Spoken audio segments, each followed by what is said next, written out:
I'm Richard Ryan. And I'm Garrett Chaffin-Quiray. The High-Low Bro Show, Episode 17, Europa Report versus Starship Troopers. You may be aware that I'm a Star Wars kid, and that has defined a lot of my imagination and my relationship with movies since I was 4 years old and taken to that movie. And I emphasize that because another little brain dropping occurred to me while preparing for our conversation, and it goes like this. Some years ago, when we both lived in New York City, and I think it may have been your 40th birthday, you asked a whole bunch of your various friends and all of the many social networks that you belonged to then and now to visit with you at a bar and celebrate your birthday. Among the group there were some people who were Mars exploration enthusiasts, and I had not met these friends before, although I heard you speaking of them. In conversation that evening, I remember the point coming up, how many people in the room would volunteer to be part of a Mars mission if it was understood that you would never return. It would be the end of your life to make that journey. Back to the Star Wars point. Because space travel, to me, has always been hanging out with Han Solo and Chewbacca in the Millennium Falcon, going cool places, and always basically escaping trouble, it never struck me that the idea of traveling into space would really be something threatening. And yet, meeting your friends, and you were included in this group, would volunteer to be on the top of a missile launched into space to do the kinds of travel necessary to discover what is out there, even if it came at the cost of your life, because the service of the knowledge of our civilization, of our species, you viewed as more important than any individual accomplishment in one lifetime.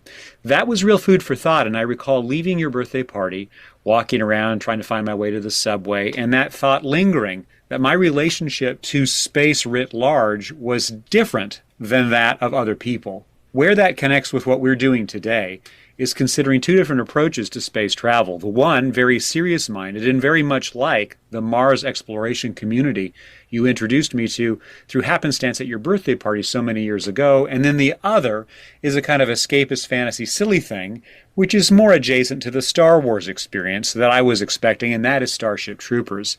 That, for me, defines a frame for thinking of these two movies and why they're in conversation. The one is serious-minded. It is very literal.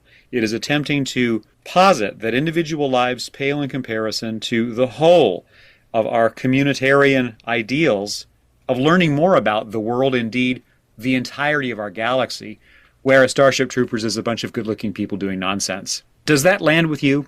Your summary of the two movies in question, of their tone, of their intellectual heft and focus is quite right. One is authentically a hard science fiction film about very genuine and aspects of planetary exploration, of space travel in general, of space science, and about how human beings who are committed to that field of study and those areas of exploration, how they conceive their own role and their mission in life. This being Europa Report, of course. And then there's Starship Troopers. It is fun, and there are things that certainly make it worth watching. But in terms of its intellectual weight, it's comparable to that of a feather. That is a good way to put it. And what's interesting about Starship Troopers, it's based on a book by one of the great figures of American science fiction writing, Robert Heinlein, also called Starship Troopers. Although the movie is in some ways pretty faithful to the plot and the gist of the narrative arc, that the novel is just so much more intellectual and intelligent and serious than the movie is. To the listener, when we hatch these double features for our conversations, we spitball a lot of titles, and I credit you for bringing Europa Report to my attention, for I had never heard of it, not even a lick of information, before you said, hey, maybe check this out, it might be worth our consideration. I emphasize that because its qualities of seriousness, of really trying to think about the investigation of space travel, and the science of it is partly built into its structure, but also it really didn't get much of a release. It's not a movie that most people will have heard of, and to see it now would involve streamers almost entirely. There's very little box office participation, very little commercial appeal. The articles that are written about it are few, far in between, and they tend to be positive, and I'm sure we'll be able to advance reasons why. But I do want to suggest that part of our project is finding obscurationist art or strange things that people poo-poo as being beneath or above their normal viewing expectations. And that's how we arrive at Europa Report. And we try to contrast that with something that is more popularly appealing or cruddy or whatever it might be. And in this collaboration, it's Starship Troopers. To start with Europa Report, though, I think that might be a good place to begin our travels. The thing that most interests me here is that the structure of the movie is unconventional. We don't begin at a point A and follow space travelers as they venture forward to Europa to make some exploration and discover if there is alien life on that moon. Instead, we see two interwoven stories. Ground control after a failed mission where they've lost contact with the space travelers, and then bouncing back and forth while they're explaining what happened to them during the travels, what ground control thought was going on, what the radio frequency sent in videos of the crew as they were traveling are unraveled and unspooled on planet Earth. And these things happen not synchronously, not chronologically. So for whole passages of the movie, it's important to work at figuring out what is the order of events. I sometimes find that irritating in a movie because I want to be a simpleton and just be taken by the nose and said, Garrett, follow this little breadcrumb trail. Here, though, I found myself doing the work to assemble what the story is, what the plot is, how the narrative works, and finding some real pleasure in that. So if you could, what is the gist of this story, Europa Report, if you were to lay it out in a linear way? What do you say this movie is all about? I think it's essentially a film about the commitment that certain individuals have to scientific discovery. It's always been clear that the so-called Galilean moons of Jupiter, and they're so-called because they were discovered by Galileo. He identified them and I believe named them. These moons are kind of fascinating, and if you grew up as I did, paying close attention to the American space program, there were two Voyager missions that flew nearby various of the moons, including Europa. Then in I believe it was 1989, there was a very, very famous Galileo, aptly named Galileo mission, another flyby. And these space probes were the successor to the Apollo mission. Of course, we also had the space station and the space shuttles. And flying close to Europa's beautiful, very strange looking and ice-covered surface, Galileo discovered that there were oceans of water beneath it. And that and other aspects of the planet led a lot of what are called exobiologists, people who think about whether or not there's life on other worlds, to think that Europa was an ideal subject for exploration. This film imagines imagines such a mission, and it imagines a group of people who are deeply committed to this idea of discovering whether or not there is life on Europa, and either discovering it or disproving it. They recognize that they're taking quite a long leave of absence from their families. The mission, as it turns out, is quite dangerous, and there's the possibility that they might never return. And the result might be finding that, in fact, the moon is uninhabited. But they're willing to do it because their commitment to both the science and the technology that is the spacecraft that they're tasked with crewing, those are important enough aspects of human knowledge and human experience that they're willing to risk everything for it. It's truly a profound meditation on this idea of the spirit of scientific discovery.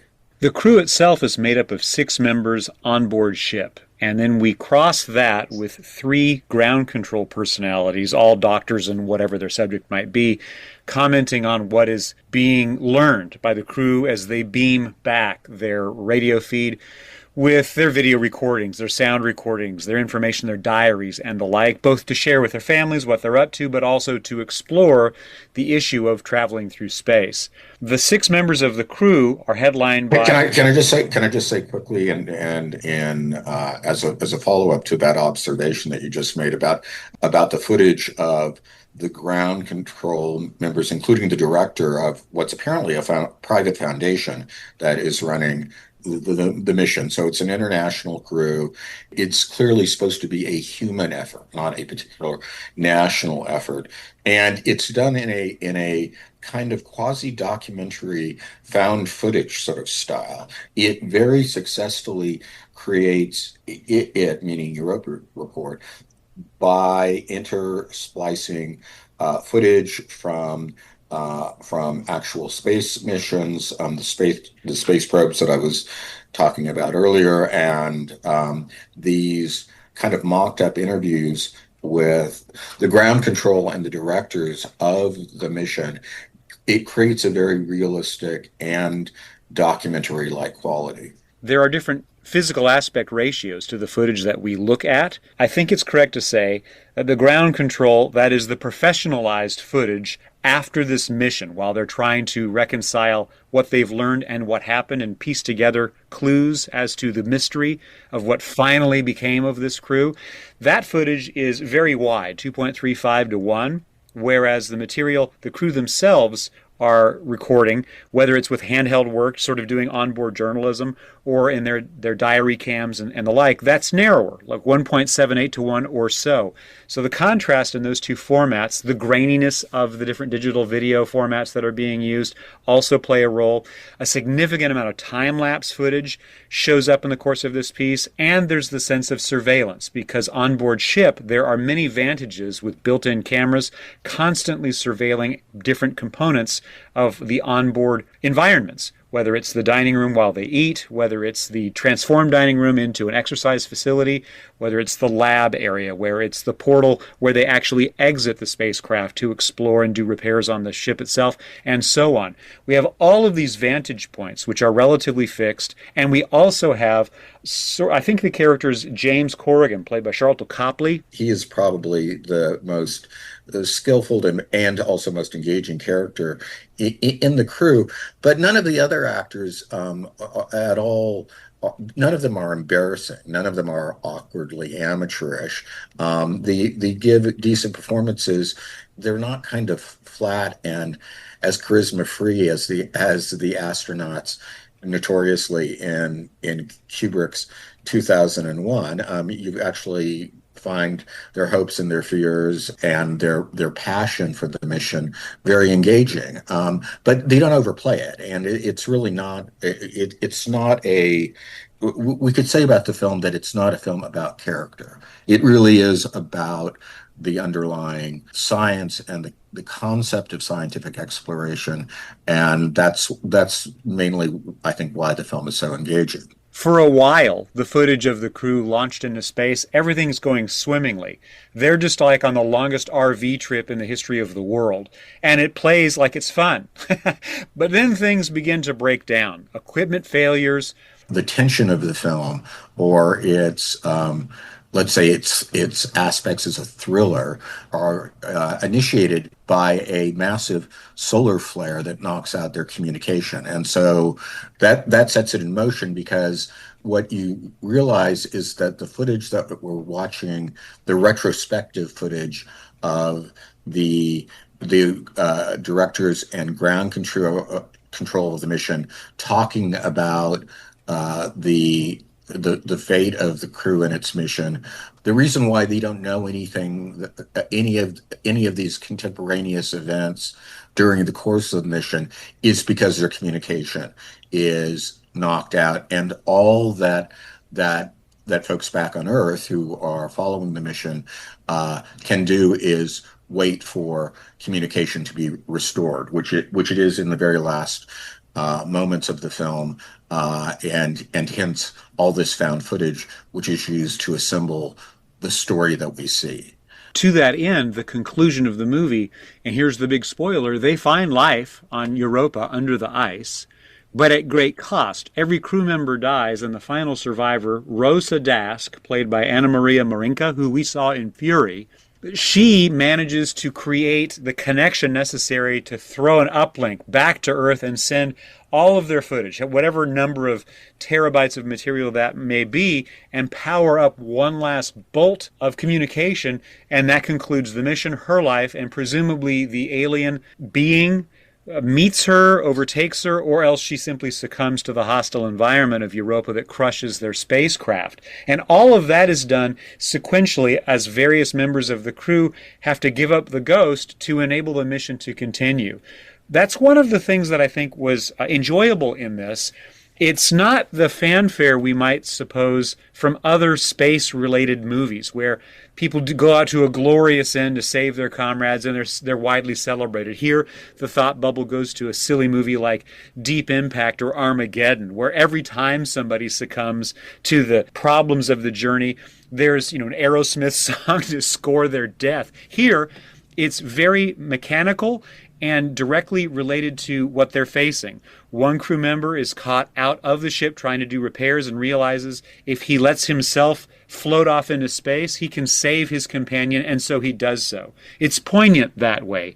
Each character's demise is neither celebrated nor ignored, but serves the practical purpose of finding out if there is an alien under that ice. You see this blurry image taken from her headcam of that creature that she has broadcasted back to the ship and is part of this final dump of footage. That's one of the things that gives the film a lot of its kind of moral and emotional weight. They make a decision very, very early on, which may cost them their lives and may yield no data whatsoever. I don't know of a fictional film that captures the science of space exploration and the spirit of space explorers quite as well as this film does. I mean, there is, I think very highly of Ron Howard's Apollo 13, which is very true to the science and the actual events of the failed Apollo 13 mission. But of course, we get a kind of happy Hollywood ending because, as we all know, all survive. So the crew survive. Exactly. I think that idea of putting Apollo 13 as one marker is a really good one, because I have to imagine that multiple members of the cast and crew must be very aware of that and helped organize Europa Report as something in conversation with that earlier title. Further, a marker that follows Europa Report a year and a half to 2 years later is The Martian by Ridley Scott, which is very much the same general narrative plan. Space travelers with a mission that goes wrong because of some problems that develop have to make a choice whether they're going to try to return to Earth safely, fulfill the mission, or in the case of The Martian, they're going to go save the last man who got stranded. The totality of these billions and billions of dollars spent on launching a craft are exhausted securing the safety of just one man, with no greater discovery that's going to facilitate the advancement of human civilization. It's just another chance to save Private Ryan, if you like that. I deeply dislike the movie precisely because Ridley Scott, obviously a skilled but very commercial director, to tax on this Hollywood ending. In fact, I remarked to a number of people that the captain of the crew who risks her entire crew, she could have quite logically been court-martialed for and should have been. Yes, it's a gross dereliction of responsibility. The other connection, and here this just has to do practically with the movie as an object. It was made for pennies. The best quote I could find by doing internet research is that it had a budget of less than $10 million. And the material we see reconstructing the space traveling environment inside of the ship employs techniques to give us an impression of zero gravity. They float.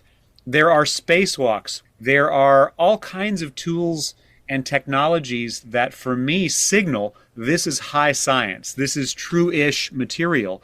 Whether it is, I can't tell, but I purchase the illusion because I think they try to do a good job of mimicking the kinds of materials that were available then by studying the textbooks and the footage and speaking with experts who knew about then current travel in space from 2012, 2013 when the movie is made. So the connection, another reference, is to a much earlier movie still that I do imagine this cast and crew were aware of, and that is the Soviet movie Solaris, which similarly uses like pennies to produce something that feels in some ways like a correct study of deep space travel, people who are both exhausted, emotionally at their limit, but are driven by some mysterious curiosity that they must fulfill. In Europa Report, better than Solaris, it is able to dress up modern tools, probably with a mixture of practical effects, with miniatures, with forced perspective, with maybe a little bit of CGI done very selectively and well, along with this odd narrative strategy of bouncing back and forth between time and different visual formats. I was struck watching the movie knowing that it was an independent film and knowing what low budget, the relatively low budget by modern standards, they had to work with, how real it looks. And I think that the success over the years of film production allows directors a lot of freedom in terms of creating visually striking films. I happen to know that this was released in exactly the same season as Star Trek Into Darkness, which is that $100 million plus budget poured into a cast of extraordinarily beautiful people with extraordinarily gorgeous special effects, with space travel and all of the bright lights and excitement. But in the end, it's no better a story about the human condition. It's just more spectacular. Even so, Europa Report is a very convincing looking environment. I found myself quite captivated and smitten with it.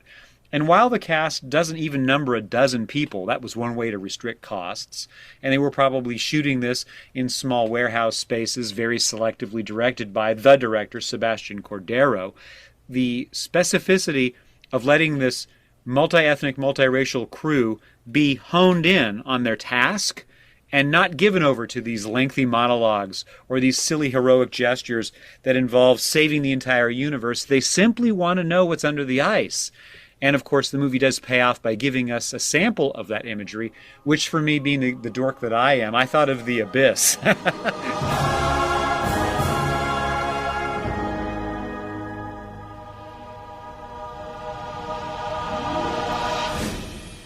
Before we switch to Starship Troopers, let me emphasize one small detail that resonates with me and is sticking to me. It's short. It's 90 minutes long. And despite that shortness, there is attention paid to the ongoing sort of loneliness of the journey that these astronauts are on. Because though they're in a community setting where they really can't escape seeing each other at any one time, they do have these patterns for how they try to let themselves have privacy. But they're always in view of one another because it's such a small space. Still, they roll away from one another to not have to engage one another. There is absolutely no romantic subplot. That would be unprofessional if any of the characters had some kind of romantic or even just merely physical relationship with each other. In many cases, you feel the very tight bond and the real concern and the care that the crew have for each other. But I dare say it transcends mere romance. I also want to add, I was thinking about the fact that all the characters die, and I was trying to remember other films in which all or nearly all of the protagonists are left dead at the end of the film. And the only other film that I could think of, significant film that I could come up with, is the American Civil War drama Glory. I think the unlikely connection of Glory to Europa Report reflects the seriousness of both, the moral seriousness and the intellectual seriousness of both films. A final note. The characters of Europa Report operate like a squad, therefore a military operation. They're differentiated by skills, by talents, by their look, They're all roughly the same age, as you point out. They're all very fit. They're all basically attractive, but they have different roles. And these roles enable them to work together in close quarters over a lengthy period of time, which is how you build a squad, how you commit war, how you go and defeat the enemy.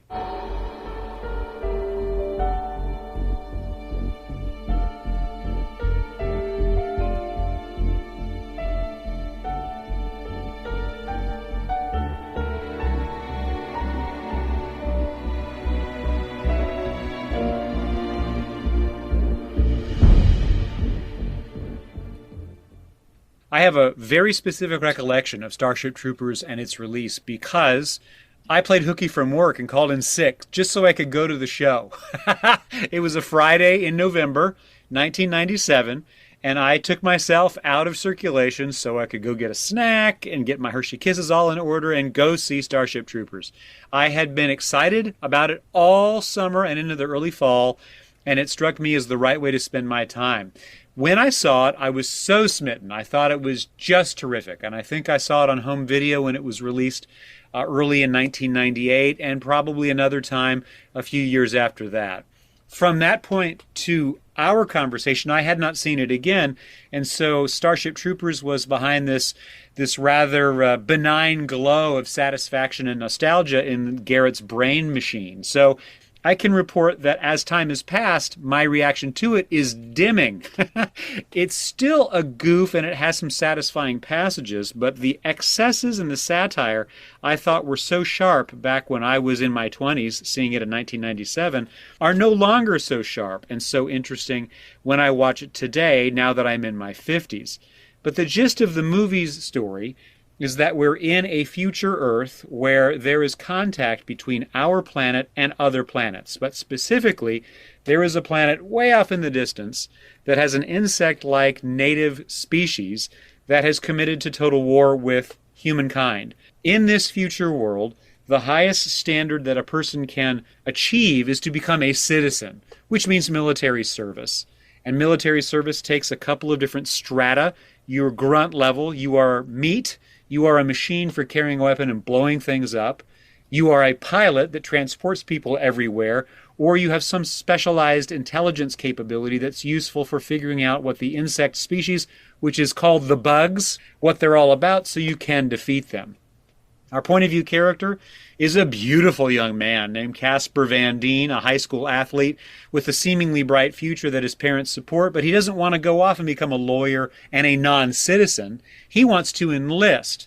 Only when his parents are killed through an insect attack on planet Earth does he get the privileges of acting his own way, and therein the movie steps in motion.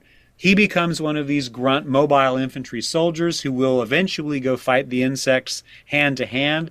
A squad develops around him that includes another high school friend named Dizzy Flores, played by Dinah Meyer. We meet another character played by Jake Busey, that's Ace. Another character named Sugar Watkins, played by Seth Gilliam. And they have a gruff commanding officer, Sergeant Zinn, played by Clancy Brown. His old high school girlfriend is whip smart and beautiful. That's Denise Richards. And it just makes me chuckle every time she's on screen because she really is just there to make me stare at her. And she's a math genius who wishes to become a captain in the fleet, a pilot. She's magnificent at piloting these giant spacecraft and rapidly excels to become marvelously important. All right, since we've decided to front end the value judgment aspect of our analysis of this film, I will say right now that I think I also saw Starship Troopers the week that it came out in theaters, as I recall.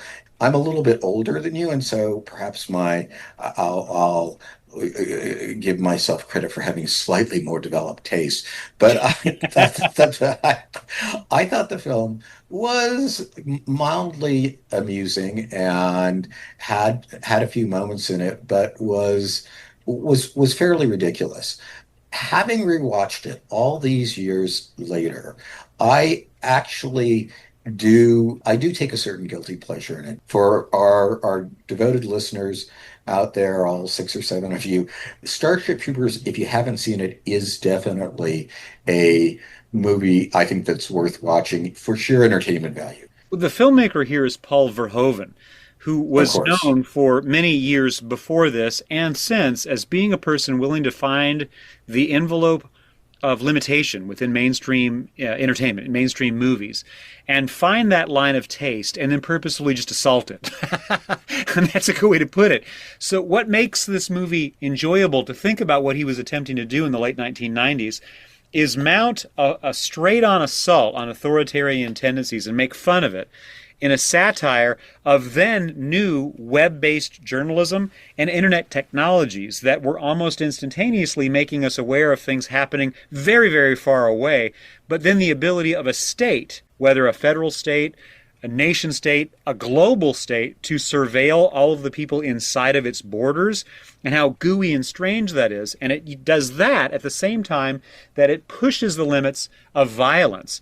There is giddy bloodshed in this. The bugs that our heroes go fight against are supersized, maybe the size of elephants. And then those elephants have even bigger bugs attached to them as a kind of artillery unit, you could say, in this insect alien species. But when they attack a human, they use the talons of their many legs to just pin people to the ground and rip them apart. And we see this over and over and over again. And the first time you see it, it's rather startling and bloody. And then it becomes something you hope for and enjoy. And ultimately, for myself, I just started laughing at it. It's so enjoyably gross. Let's say a little bit about Paul Verhoeven because he's a very interesting director. He's a Dutchman. He did a historical art drama called Tippel, which I happened to see when it came out because it got very well reviewed. I thought it was kind of let in and stodgy and solemn. And then he did a really rousing war drama, World War II drama called Soldier of Orange, about Dutch soldiers and resistance fighters against the Nazis. It has a lot of the same verve and energy and also very realistic violence that Fury, another film that you and I have discussed, has. And I think it was in that film, at that moment, I think he discovered his true calling in life, which was to make kind of these, high paced, high energy films and thrillers. And, immediately prior to Starship Troopers, he made the very successful Total Recall with der Arnold Nader.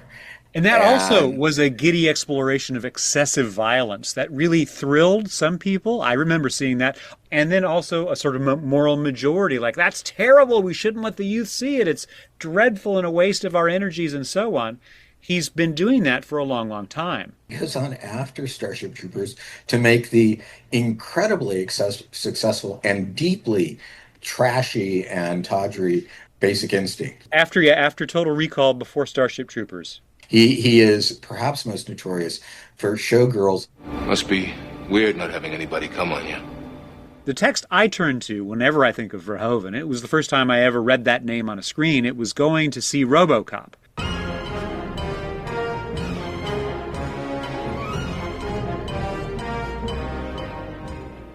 In both RoboCop and Starship Troopers, and this must be part of Paul Verhoeven's worldview, there is this flattening of differences between sex and gender roles. There's a scene in both movies where we watch men and women dress and undress in a familiar locker room as they prepare for their day's work without any sense of privacy and any nervousness about being mixed in that co-ed environment. That, when I saw RoboCop, was absolutely stunning. How could that possibly be? Teen Garrett hadn't thought of that possibility outside of like a sexual fantasy. And here it was just made into a workman-like situation of people preparing for the day ahead. That has to be a description both of Heinlein's source work, which I don't remember as well as I think you do. I have also read it, but it's been a while. And it also must sync up with how Verhoeven believes the world ought to run. Capability defines a person's potential, not their physical body. If your physical body can do X thing can be what you do. And that's exactly what we see in Rico's unit. Men and women of all races and ethnicities gear themselves up and go attack the bugs. As long as they have the ability to do so, they are welcome and they are useful. That's an interesting political gesture, which is played off for a kind of a titillating gag. It's exploitative because we see semi-naked bodies, and so that's fun. That's going to get an R rating. But then it's also a demonstration of taste. However, everybody there is so gorgeous that it just causes my imagination to be mangled against the fact that most people who would enlist in this kind of a service would be literally from all walks of life trying to upjump themselves beyond the lowly capacity of a mere civilian. If they want to become a citizen and serve in this life or death fight against the aliens, they wouldn't just be the cutouts who belong on magazine covers. They would be whoever is willing to do the work and who can do the work. There is another performer we haven't mentioned, but now I'd like to talk about Carl Jenkins, who is the smarty pants, the one who he's an empath and he can read the minds of these insects. He's an intelligence officer, and he doesn't have a lot of screen time. He disappears from the action when he's subsumed into the intelligence machine while we focus on war. But we realize at the end of the movie he's been terribly important to bringing about a semi-conclusion to this fight with the insect species, because he's been determining a way to defeat them. And that's partly by being able to read the mind of these aliens and recognize that there is a hierarchy in the insect species world, from their frontline trooper to their artillery source to sort of their brainiac operation, this superbug that Rico's squad eventually captures. And then Carl, played by Neil Patrick Harris, goes and reads its mind and determines that it's scared. I want to point my fingers at him for a second. Neil Patrick Harris has been able to get beyond that through a varied career that involves sitcoms on TV, many years running, several different movies, some streamers, and turns on the Broadway stage. And partly it's because there's a fundamental fact about Neil Patrick Harris, which was then just rumored, but he has since come out. He is gay. He's in a long-standing marriage. He's adopted children. It's a whole thing that now is well known since he's approaching 50, if he's not already crested that important benchmark. But back in this movie, and in this character, and in the characters he played on TV and in subsequent movies, he's a real girl hound. He's chasing women. He's playing against his actual personality, his actual desire, the person he actually is, generally being insensitive, generally being kind of cruel, and all of that is set on top of the fact he was a child star in Doogie Howser. So his career is the one outlier for, I think, the rest of the cast. He has been able to catapult himself through shrewd and accidentally interesting choices in the years since this movie, and recognize that I cannot afford to be stuck in this slot, probably because he understood he was already stuck in a slot as a closeted man and came out. That plays on my mind to now rewatch this movie. I'd forgotten he was even in it. Neil Patrick Harris, like Dina Meyer, is an example of Paul Verhoeven's ability to cast his films well. He has managed to work with a lot of actors who, even though, like Schwarzenegger or Michael Douglas, I think he can take really, really good actors and get interesting work out of them. But he can also take character actors, people like you mentioned, Jake Busey. I've always been a Michael Ironside fan. I think he's a fine character actor when given the right role. He doesn't have a lot to do in Starship Troopers except kind of be tough and masculine, but that's all that a lot of them. You're totally right. I respond to him also in exactly that way. I dig the guy. He actually has one really great villain role in David Cronenberg's very early Scanners, where he plays the evil of the two Scanner brothers. So Verhoeven doesn't call upon his actors to do a lot in Starship Troopers, but what they do is all just fine. It's a perfectly well cast and well acted movie. It's well paced. It looks good. Verhoeven made another very, very good choice, and he got the truly wonderful film score composer, a gentleman by the name of Basil Polidorus.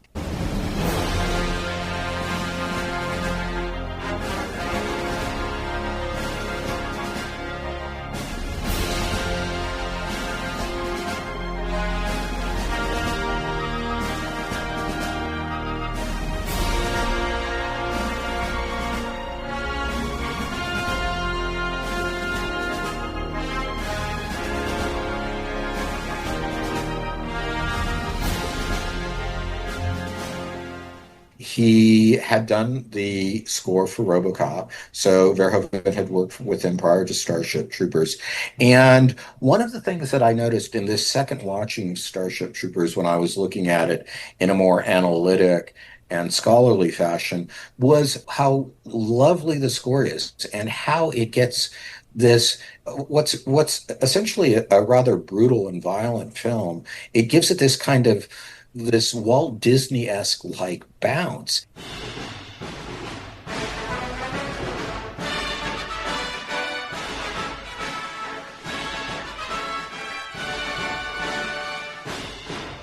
If you watch the film and are listening to the soundtrack and listening to how the score creates this kind of exhilarating and fluffy and very almost childlike sort of quality. Again, I'm going to call it Disney-esque.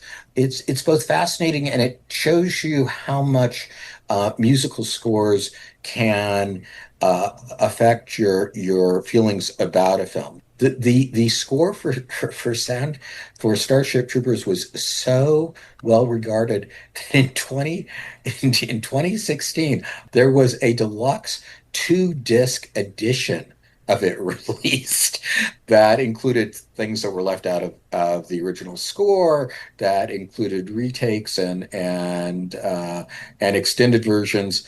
I believe of I Had Not Been to Oxford Town, performed by Polydorus's daughter Zoe. It's really a wonderful score. There are two things that you've mentioned I want to stick to right now, and one is the Disney-esque quality of secondary non-cast values, whether it's editing, cinematography, but you pinpointed the Polydorus score. That's one element. And the other is Ironside, playing Gene Rotzik, who's the high school teacher of this crew of kids in Buenos Aires, who becomes then one of their commanding officers in field when they finally go to war with the aliens. These two factors, the Disney-esque quality of the score, helps us deflate any emotional pressure or risk that we're going to be traumatized by the deaths of any of these characters. And many of these characters die. Maybe not the central cast, but many of the people they become involved with die, and they die horribly. But the movie helps us understand we don't need to give ourselves too much time to worry over it, because this is not a war movie, war in quotes. It's not a movie that meditates on that, the way that, say, Lebanon and Fury did when we did that pairing. It lets it glide by. So the Disney-esque idea that you just offered, that's perfectly correct. When I began my remarks, I said that this is more in the sort of shadow of a Star Wars-like entertainment, where the assumption of space travel is little more than just really fast buses that take us from one planet to another, whereas hard science engages in the realities of we are largely restricted to the gravitational pull of our planet, and to move beyond it requires a tremendous amount of science, mathematics, and resources to make even the briefest moment of escape from our atmosphere possible. Whereas these other movies just assume that's part of the way the things work. And so we can make sure the makeup goes on Denise Richards just right. And they've managed to put on the spray tan lotion on Casper Van Dien just right. And not focus in any meaningful way on the difficulties of traversing space with an entire armada of soldiers to be dropped on a planet and do war with the alien. But then there's Michael Ironside. When I rewatched this to prepare for our conversation, I had read the Heinlein book, I think about 12 years ago now. And what I remember of that book is it flattens out any sort of narrative for whole passages in the book, while it just describes the training regimen of how these Starship Troopers are made. The clay of everyday people transformed into soldiers, transformed into pilots. And they're every now and then just hammered with this ethos of what the state demands of the soldiers. Some of that material is just placed literally in the mouth of Michael Ironside, who discusses what it means to give up your private citizenship and become a ward of the state. The fact of how you go about becoming useful and making yourself valuable is not by being an individual, but it's by allowing yourself to be subsumed in the giant machinery that needs pliant individuals to do its bidding. It's totalitarianism. And it's quite extraordinary because this persuasive Canadian actor with interesting scars on his face and male pattern baldness with a gruff voice is dropping these philosophical positions on these beautiful young people to shape them, and it seems obscene what he's saying that they should do. But that's exactly what Heinlein's novel was all about. When you vote, you are exercising political authority. You're using force. And force, my friends, is violence. The supreme authority from which all other authority is derived. My mother always said violence never solves anything. Really?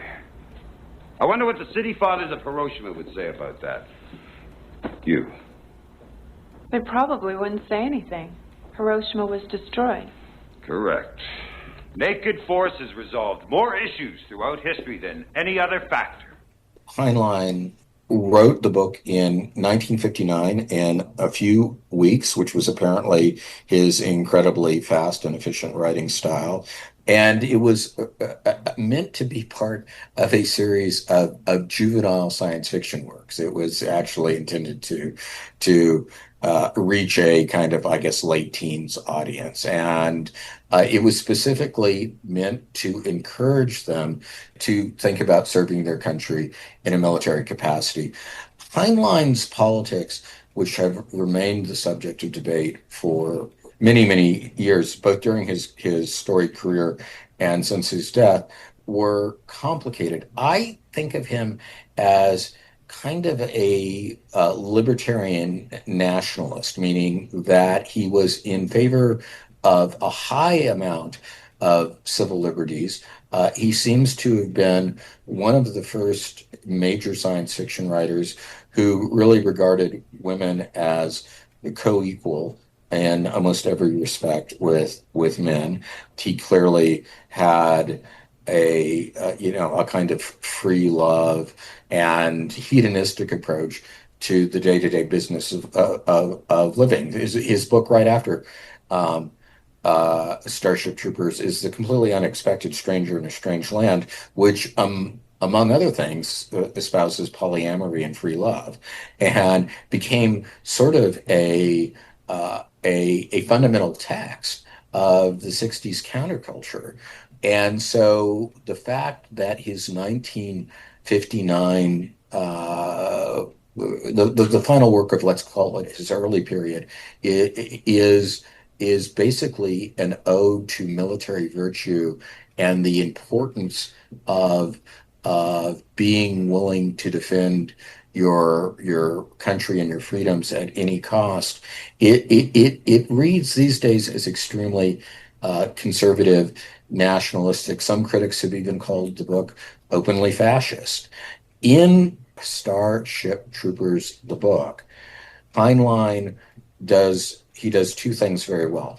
One is he makes a very strong case for the idea that, as he quotes Thomas Paine, the tree of liberty is watered with the blood of patriots, that you can't have a free society unless it's got a bodyguard of these brutal, extremely violent men, or men and women who are capable of extreme violence in order to protect it. And he wrote it, according to his biographical materials, in direct response to the United States decision to cancel nuclear testing in order to de-escalate what seemed to be the growing threat of a worldwide nuclear war in the late 50s. He was fundamentally opposed to this.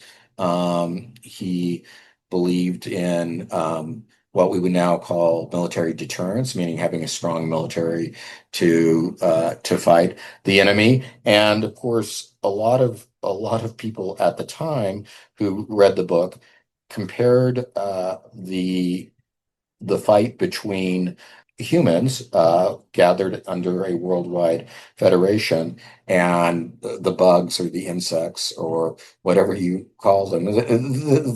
I think the parallels between how the West and advocates of the Western Alliance viewed themselves and viewed the Soviets and the Chinese communists as well is quite apparent. The other thing that's interesting about the book is that there's very little narrative. Now, Verhoeven, whose scriptwriter originally gave him a version that was much closer in tone to Heinlein's book and had a lot more, as Heinlein's book does. There's an entire chapter in the Heinlein novel just about the space suits that the mobile infantry wear. You don't get any of that kind of technical description or detail in the Verhoeven movie. Again, there isn't any of that cartoonish sort of quality in Heinlein's novel, even though it was written initially for a younger audience to convince them of the importance of military service. Verhoeven is a leftist and a profound anti-fascist. I think he actually said that he couldn't finish the book, and he didn't like the initial screenplay that he was given, but clearly he was given lots and lots of money. And so I think what he did was he turned it into a kind of Warner Brothers-esque cartoon, and he did so partly to suppress his own dislike for the source material, and also just to do what he clearly likes to do, which is entertain audiences. My research tells me that in 1997, its negative cost was $105 million. And by a general rule of thumb, when we deal with inflation, we're talking about, in today's money, $250 million or so to make this thing. I mean, a lot of resource poured into this big, messy live-action cartoon, as you describe it, which I think is correct. That's exactly kind of how it feels, especially when you get to the conclusion and realize that Neil Patrick Harris can commune with a giant bug and learn that it's frightened of these men who will do it harm. It's silly. Verhoeven is winking at us hugely. Look at these gobs of money that I got to spend, and I got to do it with the then highest end technology imaginable. The movie was nominated for visual effects at the Academy Awards. We've grown long past it. I feel as if I can see through the CGI that is used, and I respond much more to the practical effects, whether it is forced perspective with miniatures or it's giant insect body parts flaying various characters. That works better for my taste, but that's just my taste. I guess the issue that I want to sort of conclude my feeling about this is, though it was handsomely mounted, with incredible work from various crew members, you singled out Basil Polidoris. We've talked about various of the actors. We've singled out Verhoeven and his backstory in the source material. It did not find a mass audience. It lost money. And that's all the more provocative because it inspired direct-to-video sequels, I think 2 or 3 of them.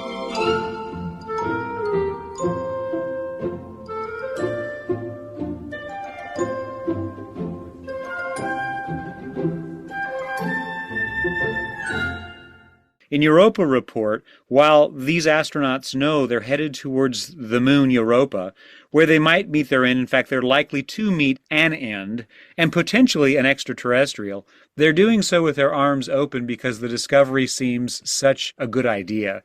In Starship Troopers, it's let's go there and kill them. Come on, you hate! You want to live forever? That dichotomy is terrific, and one reason why these movies are in conversation.